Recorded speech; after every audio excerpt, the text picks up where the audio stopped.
Hello, everyone. Thanks for joining us again on this Tuesday. We are here to continue the conversation on race in the workplace as well as outside of the workplace. So as we've been having these conversations, we've really grown this product, and it's something that we are committed to every week. Suman and I, we're so grateful to have Karen here with us today. She's a dear friend and a wonderful, inspirational woman, and we want to continue this. So just a little housekeeping as we get started. So you may have seen our post that today we have a topic: is not being colorblind enough? So we want to talk about this topic of color and how some people say that they don't see color. So that's one of the things that we've been doing, is kind of framing out where we're going to. You probably saw our poll out there. It's performing really well. So continue to like that on LinkedIn, share your thoughts on which topics, whether that's in the comments or voting on the poll. We also are going to start having some unrecorded sessions. So starting August 25th, we'll have an unrecorded session. So if you're not comfortable, if you want to just get together as a community and have these conversations without it being recorded, on August 25th, that is going to be one option that we're offering. And then in September, we will start with a couple of those. We'll have 2 per month, to be determined on which 2. That being said, the cadence likely in September will change up a little bit on the date and time. And we're going to be pushing out a poll too, because we want to hear your voice and we want to know what's going to work for you. So that's kind of, where we're at today. We're super excited. Oh, I forgot to mention the most fun part. So we are engaging with speakers and experts. We want to bring in different types of people. If you want to moderate one of these conversations, by all means. If you want to be a speaker and facilitate a conversation, if you're a DEI expert, an author, a therapist, anyone who wants to chime in on these important conversations on race, please, please, please raise your hand by all means. Drop us a private message or comments. We definitely look forward to that. Whether you're live watching with us or on the replay each week, we really, really appreciate that. And I think with that, I don't have anything else. Suman, did I miss anything? Nope, you hit all the topics for housekeeping right on the nail, as I expected you would. I think this is, one of the questions that we always hear, or one of the comments we always hear out there from people are, well, I don't see color, right? And you hear it in the workplace, you hear it out in your community. This is a statement that you hear from people on this topic about race, is I don't see color. And so the question becomes, is that the answer to solving a part of racism? Is not seeing color the answer? I'd like to say that I'd like to ask that if you don't see color, how can you believe that there is a problem then? And if you don't see color, how can you fix the problem that's out there? Our brains are wired to see color. So scientifically, if you just take that question, it is near impossible not to see color. Even if you're colorblind, there are shades that you see. You don't see all pale or all white or all black. There are shades that you see. So even with someone who's colorblind, scientifically, I'm talking, you do see those shades. So that's moving the scientific part of this question out to the side. If you don't see color, how do you fix the problem, right? And what does that mean then if you don't see color? You hear a lot of people saying this, and the idea behind that, I believe, is that if you don't see color, then does everyone become the same? Do you lose that uniqueness? Do you lose the different ideas, perspectives? What does that all mean? So what are your thoughts on that, Tiffany? And Karen, I'd love to hear. First of all, welcome, Karen. I'm so glad that you're here. I've missed seeing you. I've missed our conversations. And I know. So thank you so much for joining us today. I'd love to hear what you ladies think about this thing, if being colorblind is the answer.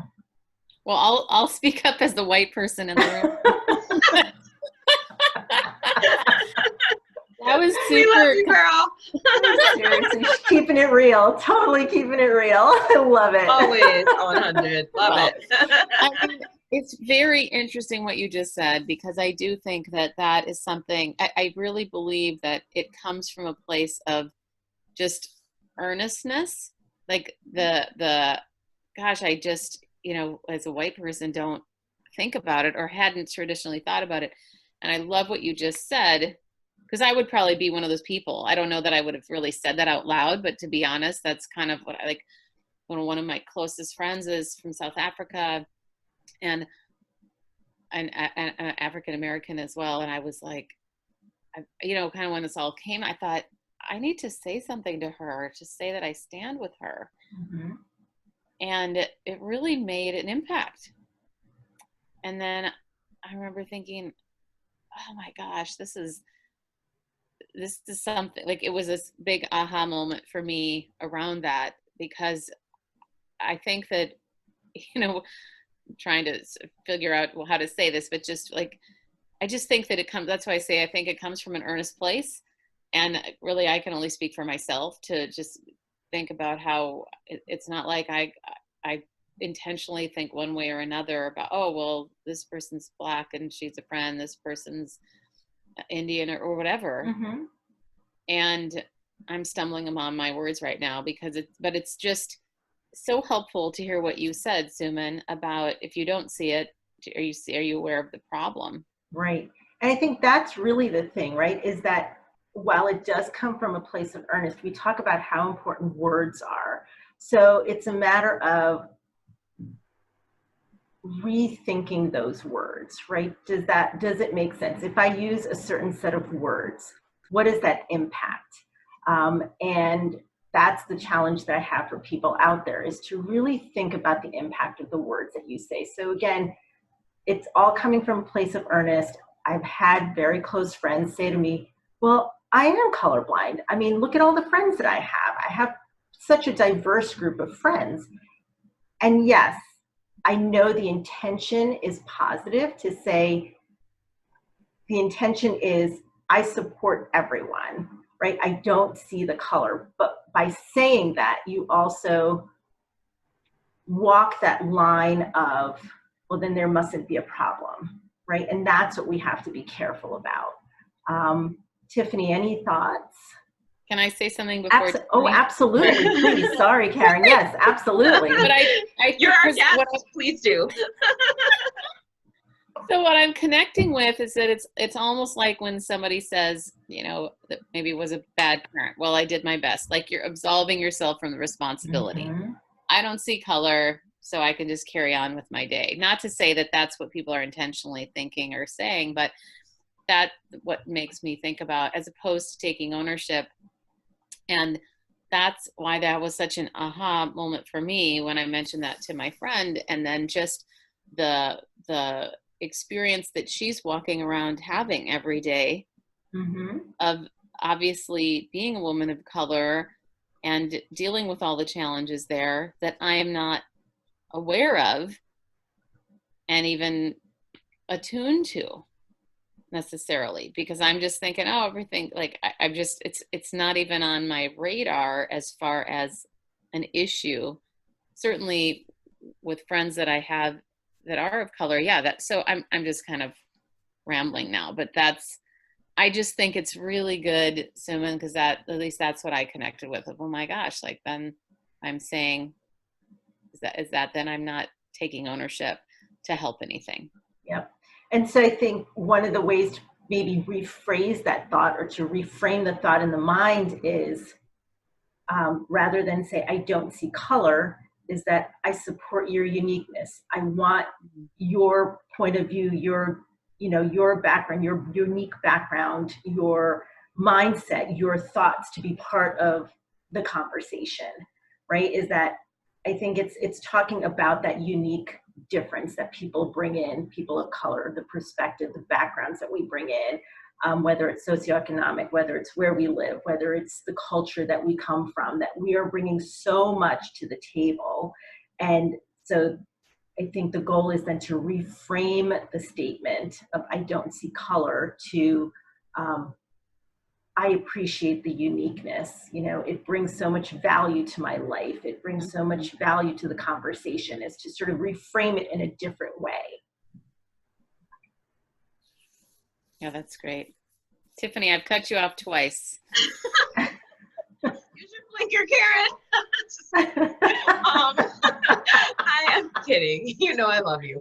I it's one of those days. I'm a little punchy today. But I just want to get a little vulnerable for a minute. And I shared this previously with Suman because I do have our family, my friends, people that I meet. I'm meeting people from all over the world. So this is like tough for me because I sometimes sit in a lot of shame around this because I used to be a person who said, I don't see color. I'm a woman of color. I own all of my Blackness and everything that I am. And I'm so proud of that.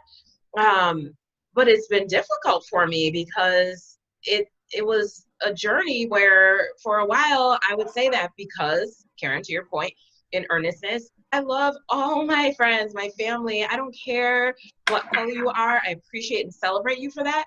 But the awareness and what has come, more recently for people to have recognition around is that, to Suman's point too, that's not the way to frame it. Of course you see color. You look at me and you see that I'm not white. You can look at someone else and you may not realize they're Cuban, but they are. You may assume someone's Black and they're not, or you may assume they're white and they're not because they look a certain way. But that's part of this whole conversation.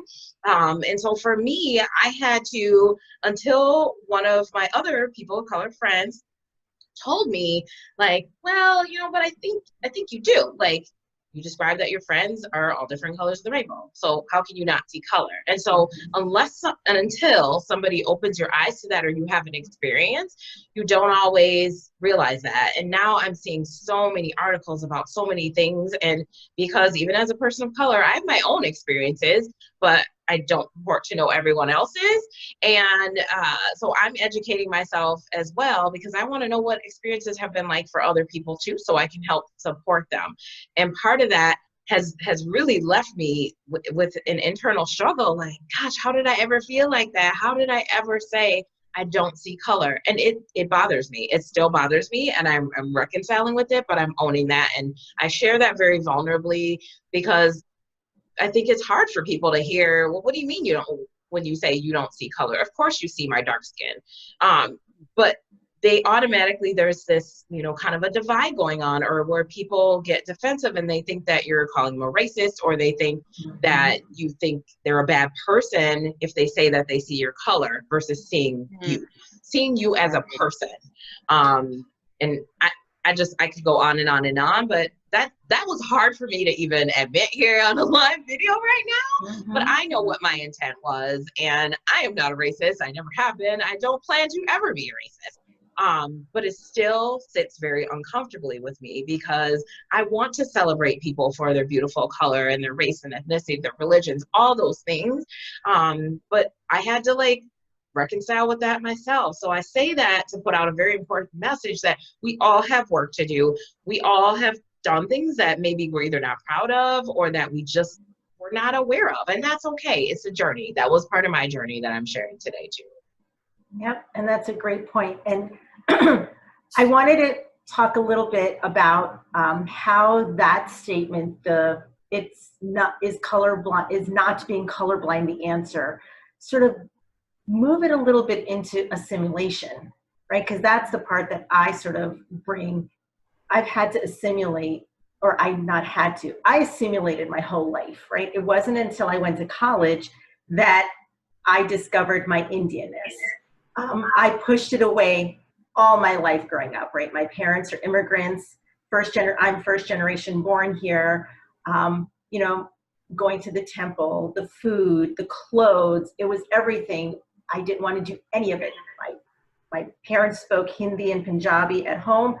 I responded in English. I refused to answer them back in the language. It wasn't until I went to college, when I was one of the only persons of color on campus, that I embraced my difference, because it was so in my face that I wasn't the same like everyone else. No matter how hard I try, my skin is not going to allow me to be that white person that society is all about, right? And it wasn't until then that I realized I have to embrace who I am. I have to figure out my own identity. I have to be comfortable in my own skin. And that is really hard when you are surrounded by people who say your skin color doesn't matter or is not as good as ours. Even within the Indian community, you will hear a lot of conversation about light skin versus dark skin. I know it happens in the African American community. That's the conversation I have in my house as well. And it's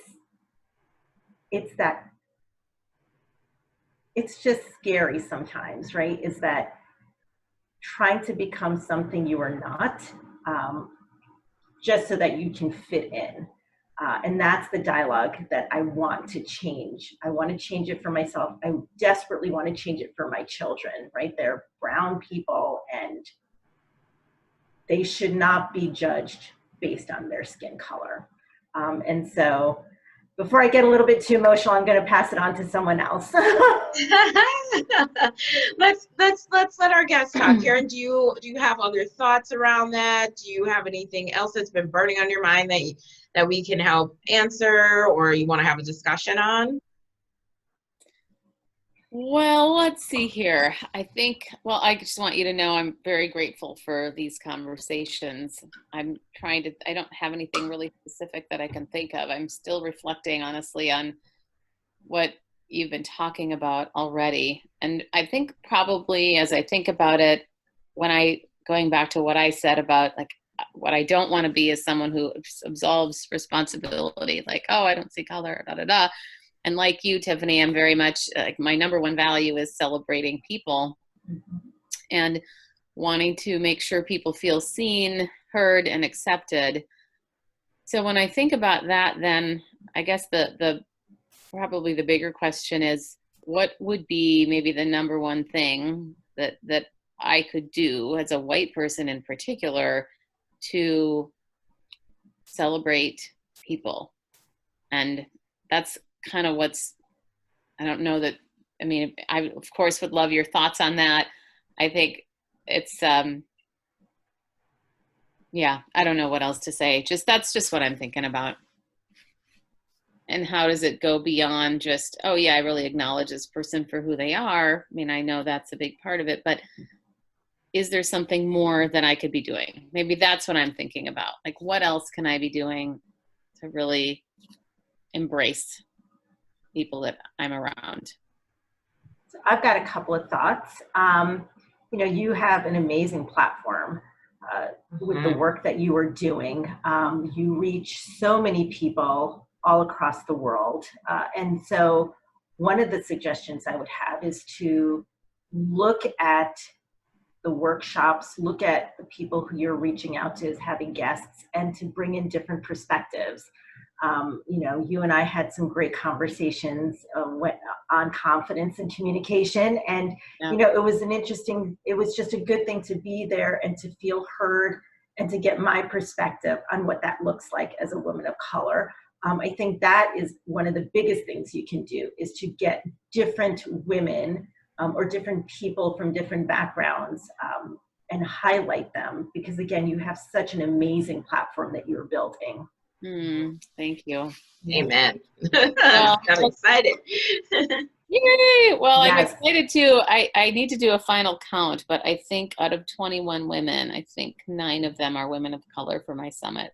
Yeah, that's great. I need to count again. I was hoping to get 50%, but anyway, it was a really helpful thing to just think about, like, what am I prioritizing? And again, as somebody who didn't traditionally see color, or don't, that's one of those traditional things. It really hit me around when I was choosing speakers for the summit. Of most of the people that I know end up being white that I'm in it. And so it's like, well, hold on. Then what does that say? And I don't know. It just made me look at it from a different lens of, and then also being frustrated, because I think then trying to find powerful women of color, also I remember finding that a bit of a challenge. Like, okay, and so that also made it hard. And I think that I just want to remind myself and anybody potentially listening to this who's white that it takes intention. Mm-hmm. Because it's easy to do default. I mean, because that's honestly what happened. I was about halfway through as far as choosing the 21 people, and I thought, I got to do some recalibrating here.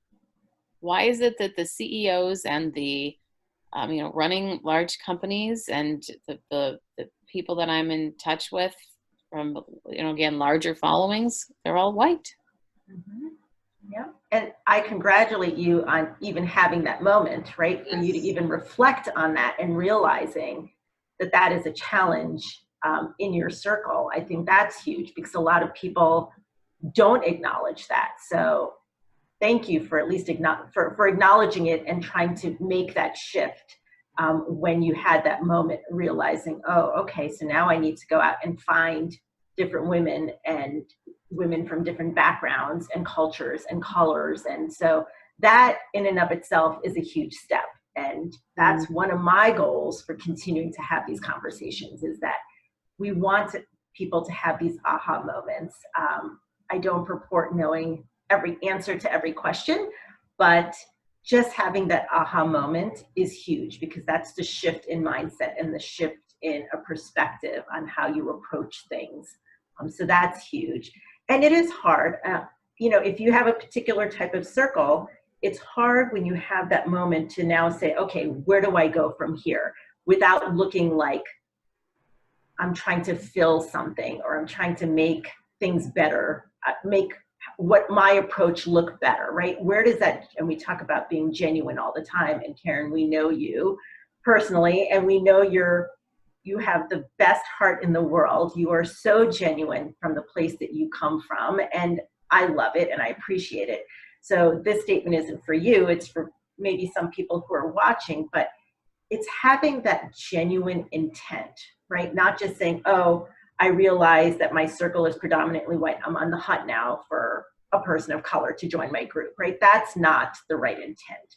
But to find someone who fits your values, your goals, and who can slide in with the personality, just like one of your other girlfriends, right? And if that person is a person of color, I think that's an even better thing, because the perspective and the viewpoints can add so much richness to conversation and to someone's life. Mm-hmm. Mm-hmm. Yeah. And when we talk about diversity and inclusion and representation, color, all those things matter when it comes to representation. And just to share like a little quick story too on representation and color and some more vulnerability. When I was choosing my title for my company, I was like, oh, I really want some cutesy little HR thing. I want to be unique. I want to stand out. I mean, let's be honest, I'm me, so I stand out anyway. But I think that just a little ball of energy. But I really wanted, it took me a while, and I went back and forth, and I was really struggling with some of those cute little titles that I was coming up with. And I'm like, that doesn't seem to fit. This doesn't seem to fit. And what it really came down to is, no, I need to be a classic CEO, the classic title. At first I felt like, oh, but it's so white male dominated, and it's so like conservative. And these are my stereotypes that I placed around the very title that I hold. And the reason that I chose it is because this epiphany happened, like, wait a minute, girlfriend, there are not enough people who look like you in these roles. Isn't part of your goal and what you want out of life for more people who look like you, more women, more people of color to be in these seats? And then I just stepped into it and I owned it. And so when we talk about not seeing color, if I didn't see color, that could have impacted like, well, I may not have come to this conclusion. And so that representation matters. And if you don't see the color, are you really representing that person? Are you really looking at your diversity, equity, inclusion efforts? Are you really looking at the whole picture to really give people opportunities? And I would argue no, if you don't see them for who they really are. Yep, absolutely. Wholeheartedly agree with you, Tiffany. And I love how purposeful you are in everything that you do, right? You're thinking so much about what that impact is. And that's exactly what we need more people to do, is to take the time to think about what is that, I don't want to use the word consequence, but what is that train of thought? Where does it end up leading? And if a young woman of color sees your title and then sees you and they're like, see, she can rock it, I can rock it, and it can happen, right? And What I a want. lot of people, right? Exactly. That's what you want. But the fact that you were purposeful in thinking that is huge. Thank you. Ladies, for I'm that going to have to analogy. go. Absolutely, Bye, Karen. Thanks so much Thank for joining you. us. All Take right. care. Thanks, See you Karen. next time. Bye-bye. Bye. Bye. All right. Should we wrap up Yeah. then? You want to I think this is good. Yeah. So again, today's question was, is not being colorblind the answer? And I think what we're walking away with is that you actually do need to see color.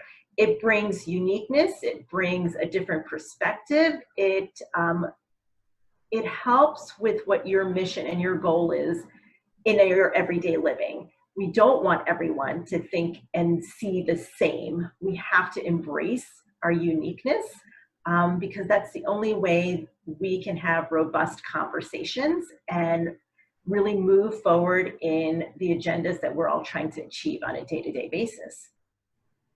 Beautifully said. Yeah. All right, well, we hope everyone will watch this on a replay. Please, as Tiffany mentioned, all the housekeeping things, please like and share. We're really trying to build this community. We have some great ideas for the future, but we need more people to be involved in these lives. We're going to be coming up with themes and having guest speakers, so keep an eye on the notifications that you get on LinkedIn and Facebook, and we look forward to seeing everyone next week. Yes, and before we wrap, I do just want to send a quick shout out and thank you to those who we have maybe 3 or 4 people who are already in talks with us for some of these topics, some of which you got a little sneak peek on the poll and some of which you haven't. So thank you so much. We look forward to making this richer, enhancing the content, and just continuing the conversation with you. So take care and we'll see you soon. Thanks. Bye-bye. Bye.